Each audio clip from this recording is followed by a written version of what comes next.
Berjumpa lagi dalam permenungan kita, edisi Selasa 15 Maret 2022, pekan kedua Prapaskah. Bacaan liturgi hari ini, bacaan yang pertama dari kitab Nubuat Yesaya, bab 1, ayat 10, ayat 16 sampai 20, dan bacaan Injil dari Injil Matius, bab 23, ayat 1 sampai 12. Kedua bacaan liturgi hari ini berbicara tentang hakikat hidup beriman. Hidup beriman adalah hidup yang menjadikan Allah sebagai panutan dalam tutur kata dan dalam perbuatan. Nah, kalau Allah yang diimani itu adalah Allah yang maha baik, Dia maha baik dalam tutur katanya, juga maha baik dalam perbuatan-perbuatannya, maka setiap orang yang percaya kepadanya, setiap orang beriman, mesti juga seperti itu. Harus menjadi orang baik, tidak saja dengan tutur kata, tetapi juga dengan perbuatannya. Namun rupanya, orang lebih bisa menjadi orang baik dalam tutur kata, tetapi belum tentu menjadi orang baik dalam perbuatannya. Karena itu, Yahweh Allah Israel melalui nubuat Yesaya, seperti yang diceritakan dalam bacaan pertama hari ini, mengajak kita semua untuk terus belajar berbuat baik. Secara sepintas, berbuat baik mestinya gampang ya. Tetapi rupanya, realita kehidupan manusia menunjukkan, memperlihatkan bahwa yang dianggap gampang itu belum tentu gampang. Yang dilihat bahwa perbuatan baik itu gampang, ternyata tidak.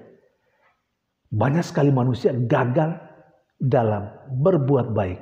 Mungkin berhasil, sukses dalam tutur kata, berbicara tentang hal-hal yang baik, tetapi ketika sampai pada perbuatan-perbuatan, di sana banyak kali manusia gagal, termasuk orang yang beriman kepada Allah. Karena itu sekali lagi melalui bacaan pertama, seperti yang diceritakan dalam bacaan pertama hari ini, kita semua diajak oleh Yahweh Allah Israel, oleh Tuhan kita, untuk terus belajar berbuat baik. Sementara dalam bacaan Injil, Yesus menegaskan kepada para muridnya yang percaya kepadanya dan orang-orang yang mengikuti dia saat itu untuk mengikuti apa yang diajarkan oleh orang-orang Farisi dan ahli-ahli Taurat, karena mereka memang telah menduduki kursi Musa. Tetapi jangan mengikuti apa yang dilakukannya, karena orang-orang Farisi dan ahli-ahli Taurat pandai, pintar mengajarkan, tetapi tidak bisa melaksanakannya.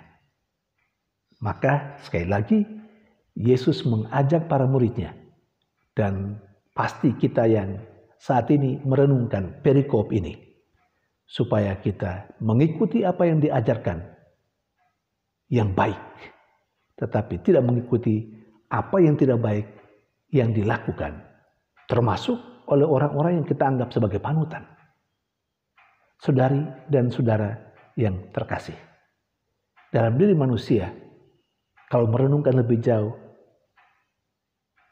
terinspirasi oleh apa yang dikatakan oleh Yesus, sesungguhnya dalam diri manusia ada kebaikan, tetapi kebaikan itu harus dipilah.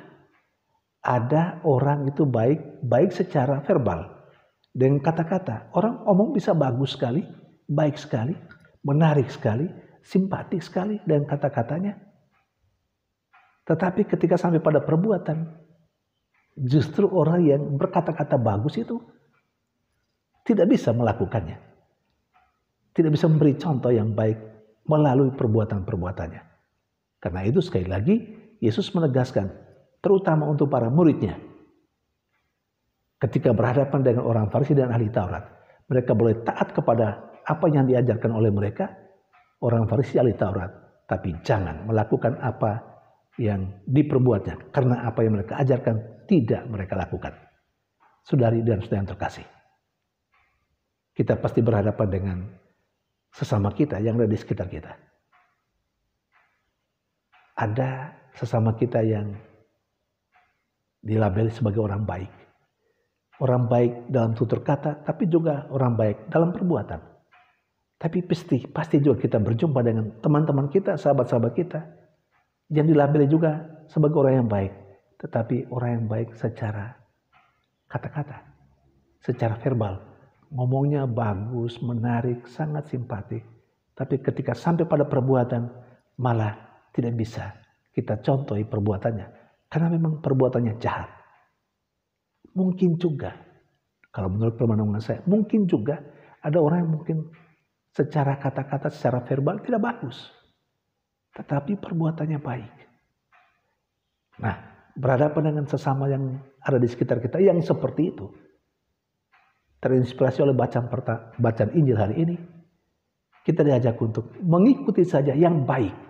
Kalau yang baik itu adalah tutur katanya, ya sudah, ikuti apa yang diajarkan, apa yang dibicarakan.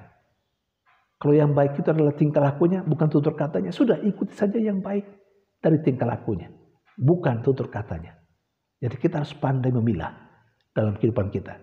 Berhadapan dengan sesama kita, kalau seandainya sesama kita yang baik, cuma secara harafiah, secara verbal, dan tidak baik secara perbuatan.